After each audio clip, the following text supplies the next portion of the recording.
Hello, it's the Guardian film show ploughing manfully through summer season in its ongoing effort to bring the very best of cinema from around the world. Sometimes it's easy, sometimes it's more challenging.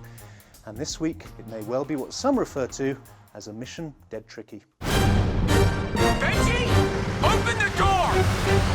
Open the door! Yeah, I'm trying. Oh my God! The other door! Set to explode on this week's show. When you fire your weapon, you frighten the game. You're already frightened. That's why they're being hunted. Michael Douglas is out hunting big game in Beyond the Reach. I did not want to have to do this, but you're forcing me to take extreme measures. Reese Witherspoon is up to all kinds of monkey shines in Hot Pursuit. It is my mission to protect you! And Adam Sandler rediscovers his soul, and possibly his tongue, in shoe-themed drama The Cobbler. Quite an array of riches then. And yet, before we launch ourselves headlong into all of that, there is the small matter of Mission Impossible Rogue Nation. An evil crime syndicate is hell-bent on killing the British Prime Minister, and only Tom Cruise can save him now. Benji. Ethan, where are you? The syndicate is real. Ethan Hunt is a rogue agent in a rogue nation in what may just turn out to be a rogue planet. And it's about to get even worse. Because if Ethan can't defuse that bomb, or ride that motorbike more quickly, or run even faster down that foggy London street, then the mission fails and the whole galaxy goes rogue. It's impossible. Joined by Peter Bradshaw and Henry Barnes. Peter, I sort of slightly worry that I'm coming apart at the seams here, but I kind of enjoyed this. I did enjoy it. I have to admit, I sort of hate myself a little bit for enjoying it, but I have to say it's incredible how long running, and the term is appropriate, the Tom Cruise Mission Impossible franchise has been nearly 20 years old. Tom is 53 now. He doesn't really look any different from when he started at the age of 33 or 34. Looking like a kind of ageing televangelist. Well, he still looks pretty good. I wouldn't mind looking like that. That was amazing. It's reportedly very reliant on new Chinese investment. This new firm called Alibaba Pictures, who've put in an absolute shed load of cash. And if I had to speculate, that accounts for the interesting pro-British Anglophile thing. That's what the Chinese think. They've got this thing that it has to be sort of James Bond with a touch of Harry Potter, with all these locations in London, which are very Harry Potter, and all these phone calls people make from fully functioning red telephone boxes with hardly a dodgy postcard to be seen. Yeah. And that, if I had to guess, is a result of the Chinese producers who have a rather conservative pro-British view of what action-adventure should be like.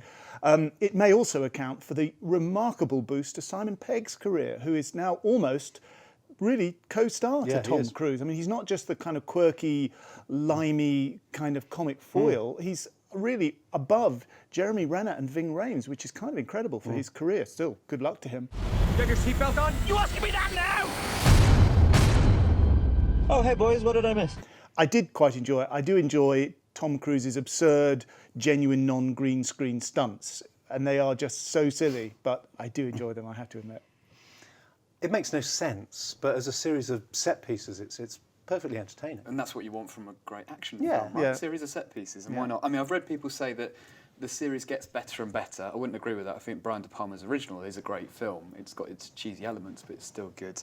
And there was an excellent piece that Amy Nicholson wrote a couple of years ago about Tom Cruise and how he's changed as an actor, mainly because of public perception.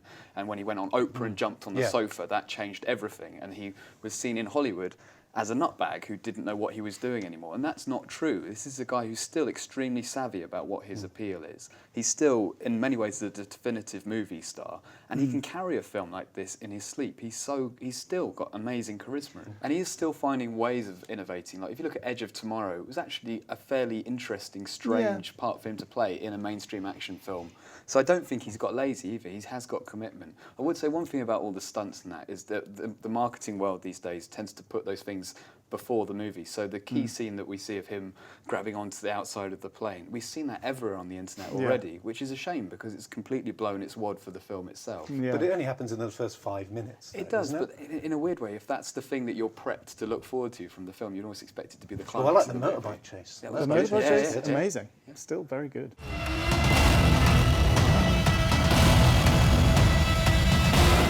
And also a great part for Rebecca Ferguson. Yeah, she was good, I thought. Yeah. She's a sort of proper old school femme fatale. She is, She she's is. not a foil and she's not a romantic interest. She has her own role.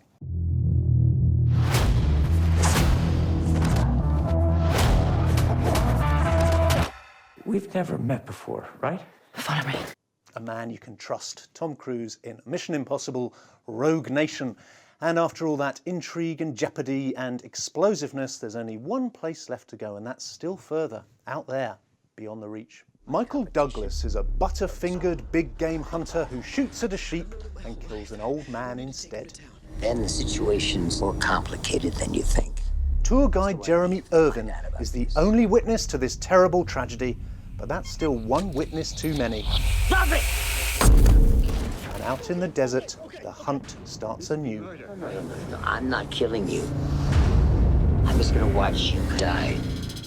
Henry, we were talking a couple of weeks ago when Ant-Man came out that we wanted to see Michael Douglas go bad again, and he's pretty bad here. He's pretty bad in both senses, I think, in this.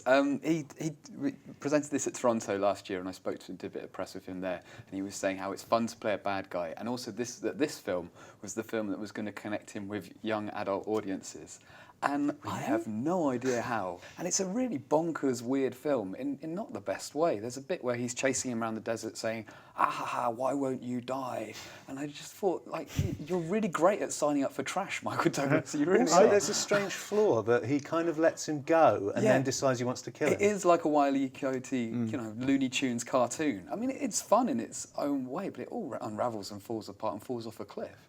Peter, in terms of the story, this has got a kind of newsworthiness that nobody could have predicted. It is. It really plays to the horrible image of the American, presumably you're talking to the Minnesota dentist who put 50K up to kill Cecil the Lion in Zimbabwe. I have to say, I did quite enjoy this. In its own bizarre way, it reminded me of it's actually from the 70s, it's Rob White's novel Death Watch. It's from the 70s, and it's from an era, a kind of lost era of Deliverance and Duel and all these things. And it's crazy and silly, and basically Michael Douglas's psychopathic motivation isn't really properly securely established. But for all that, I must say I did quite enjoy it. I did find it quite watchable. It's very silly, and it's got a very stupid coda. After you think it's finished, then it starts all over again, a kind of almost horror movie style kind of corpse rearing up style coda, which I think wasn't necessary. But I have to admit, I did shamefacedly rather enjoy this, and I do rather enjoy Michael Douglas's kind of sleazy, absurd bad guy with his customised Mercedes-Benz in the jungle and his Austrian hunting rifle. It's got a loophole scope. This glass you can get out of Sweden. Never seen one of these. He is becoming the kind of archetype of sort of aging fat cat Americano. Yeah, I know. He's the last. Again, there's hardly anybody who can play it. I can imagine it back in the day, in the 70s, he would play the young guy. Weirdly, it reminded me, in a way, Kirk Douglas's Lonely Are the Brave had a kind of the sort of desert feel, a different sort of thing. But I, possibly out of a kind of misplaced ancestor worship, I kind of did enjoy this a little bit. It's strange with Douglas, though, because he did Behind the Candelabra, and I keep coming back to him expecting class. Yeah. And he doesn't care a jot. No, I don't think he does. You know, He's that's the problem. He's an old school Hollywood Yeah. wheeler dealer. He just picks goes where the them- money yeah, is yeah. and where he thinks he's going to have some fun. But he's got that strange thing that a good actor has where you do emotionally invest in them. Yeah, and oh, you you think, have, oh, yeah. please do another great Yeah. role. I'm ready for you to be Yeah. great again. And And he's he not kind thinking of- about no. us. Douglas and Irvine playing cat and mouse in the desert there. And it seems that chasing is something of a motif to this week's films, because it is now time to make way for Reese Witherspoon and Sophie Vergara. They're going hell for leather on the road up to Dallas. Officer Cooper, who stands at 4 feet 11 inches. Oh, come on. The other suspect, a 45-year-old Latina woman, is... My madre. Reese Witherspoon is a straight arrow Texas cop. Sophie Vergara is the strutting trophy wife of a Colombian drugs baron. Put them together and yee-haw, there's fireworks and catfights and oh so many comedic misadventures. buckle your seatbelts for a hot pursuit. You must be Miguel. See, yeah, yo soy Miguel. I am totally crushing it as a dude. Oh yeah, that's your average guy chest. Nothing there. Yep, that's right, nothing there. Peter, you like a good comedy, don't you? I certainly do. This isn't it. This is really terrible, I have to say, and it gives me no pleasure to say that because Reese Witherspoon, on her day, can play comedy like an absolute master. But there is something very wrong here, really, really wrong. It's not sexy, it's not funny, it's not anything at all. Reese Witherspoon can't be funny, and she can't let her co-star be funny either. I suspect that Sofia Vergara has lots of stand-up material that she can't let rip with because eventually she has to cede importance to the producer star, i.e. Witherspoon, in every scene and every line. And you can see the defeatedness of that dynamic. It just crushes the life out of it. And of course they get into this sort of cleavage off where Reese has to have a cleavage and she has to have a cleavage. And this really kind of sub Thelma and Louise thing where they go off and they pick up a sexy young guy and all the rest of it is so kind of lame. And contemptuous. And really, I want, again, it's we always say this, I wanted it to be funny because there are, like the Heat, whatever, there's, you know, it can work, but you need lines, you need material, and you need people who know how they're going to play comedy and chemistry, and how they're going to play off each other. Chemistry there exactly. at all. I mean, the obvious, you know, she's uptight, and Sofia Vergara teaches her to relax and love life and all the rest of it, and yet there crucially is no way they can make that work comically. There's no way in which they can sort out the status problem because basically Reese is the star. She has to be the star, but the basic problem persists. She can't really be funny and she can't let Sophia be funny either. So there's a real problem.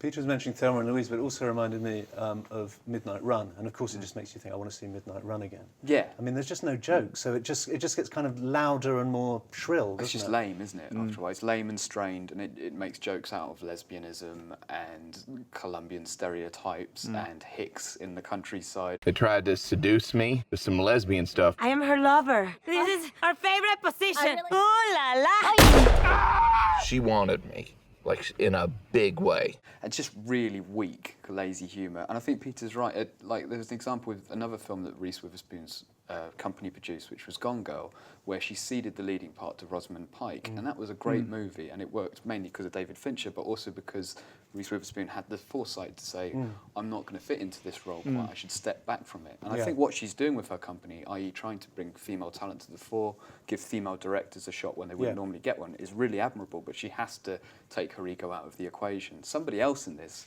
might have done a better job, I think. And I think Sofia Vergara is a great comedy actor. If you watch Modern Family, the TV show that she does, she's hilarious in that. It's a similar kind of play on the stereotypes of her nation, but it's clever and funny in the context, well written, and the script on this is just dire. And you can see the way she's dying to get into the material, get into the stand-up, but she's nipped in the bud almost within a few seconds. She can't get into it because this is how it works. It's only 87 minutes, but it felt like... It felt a lot longer. It felt a long road trip. Yeah. What is that white thing? Oh, that's my underwear. That's no underwear, that's a diaper. Brash, unfunny, and as cold as December. That's Hot Pursuit. And it is at this point that we cast about for a hero to send this week's show out on a proper high, possibly with a bona fide masterpiece. Cometh the hour, cometh Adam Sandler. God knows he's never let us down before. Adam Sandler is the Cobbler, possessed of a magical stitching machine and able to literally step into his customers' shoes.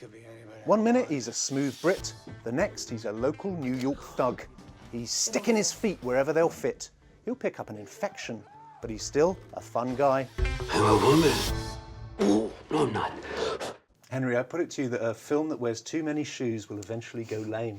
Yeah, all right, I feel a bit of a heel for saying it, but I kind of liked this. Yeah? And Not many others do. I know. I mean, we were talking a couple of weeks ago about Inside Out and how it's like a Woody Allen setup, and this really is like a Woody Allen setup. Or like even older, something like a kind of Danny Kaye film. Yeah, like New York magic realist kind of thing. Very silly, very zany. It's a Jewish urban fairy tale. Yeah, but I quite like Sandler being a schlub, and it's kind of miserable, this as well, and it's got something in whatever kind of ham-fisted way to say about gentrification, and tries to make a tiny little political point in there as well, and gives a big performance to Method Man in a role that is really difficult for him to play. He basically has to play Adam Sandler, but he does it okay.